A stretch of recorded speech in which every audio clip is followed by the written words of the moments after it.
Dear students, जैसा कि हम लोगों ने बात किया था कि क्वालिटी को हम लोग सरफेस को हम लोग दो तरह से देख सकते हैं, क्वालिटी वाइज देख सकते हैं, क्वांटिटी वाइज देख सकते हैं। क्वालिटी वाइज में हम लोग उसकी एग्जैक्ट वैल्यू की नहीं बात बताते हैं, केवल कंपैरिजन करते हैं दो सरफेस की कि ये सरफेस ज़्यादा चिकना है, दूसरा सरफेस इससे कम चिकना है, उसकी रफनेस ज़्यादा है, उसकी वेवीनेस ज़्यादा है, उसकी रफनेस कम है, ऐसे बोल सकते हैं, उसकी सरफेसनेस ज़्यादा है। बट हम लोग एग्जैक्टली उसकी वैल्यू नहीं बता सकते हैं। लेकिन बेटा हम लोगों को किसी भी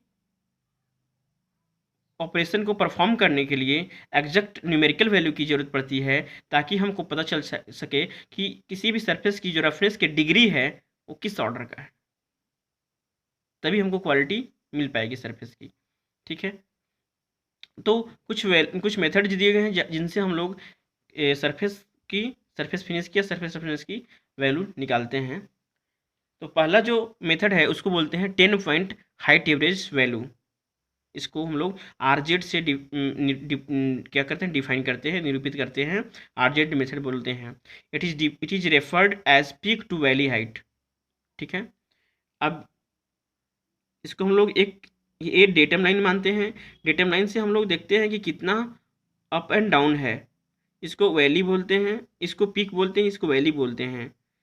तो कुछ पॉइंट्स लेते हैं और उसको हम लोग उसके हाइट को मेजर करते हैं h1, नीचे वाली जो वैली है h2 है, फिर अगले पिक की वैल्यू h3, अगले वैली की वैल्यू h4, इसी प्रकार से करते हैं। और सभी को पिक वाले को पिक के साथ जोड़ देते हैं, h1 h3 h5।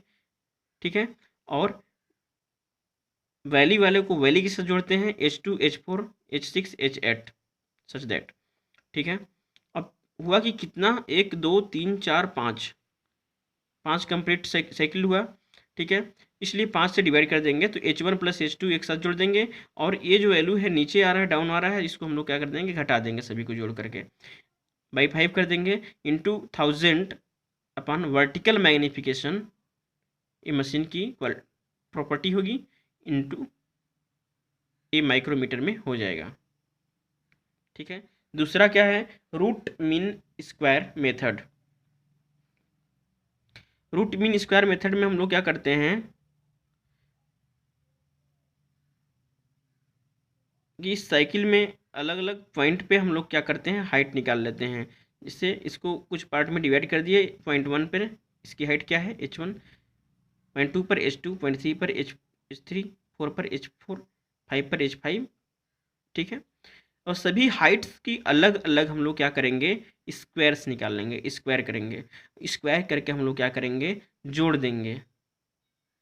जोड़ने के बाद हम लोग क्या करेंगे, इसका स्क्वायर रूट निकालेंगे, और इसके बाद जितने नंबर ऑफ पॉइंट्स हैं उतने से हम लोग क्या कर देंगे, डिवाइड कर देंगे n से। तो इसीलिए इसको बोलते हैं रूट मीन स्क्वायर।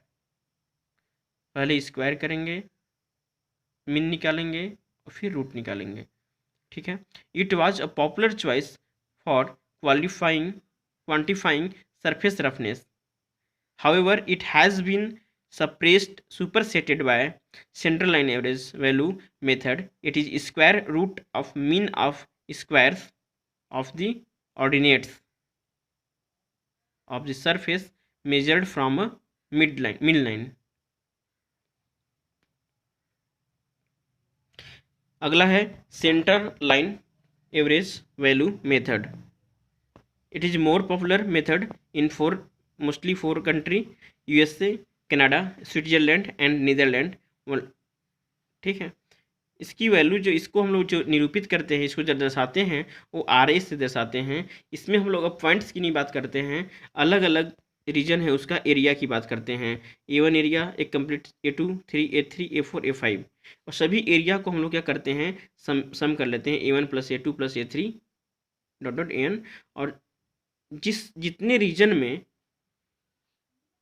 किसी सरफेस के हम लोग किसी एक छोटे से रीजन की बात करते हैं, जैसे ये सरफेस है, इतने में अलग अलग हम लोग सब एरिया में डिवाइड कर देते हैं, और इसकी लेंथ हमको पता है, ट्रांसवर्सिंग लेंथ इसको बोलते हैं, और सभी एरिया को जोड़ देते हैं, अप एंड डाउन एरिया को, और उसके लेंथ से ट्रांसवर्सिंग लेंथ से डिवाइड कर देते हैं तो इस प्रकार से हमको आर ए वैल्यू मिल जाता है। It is most popular value.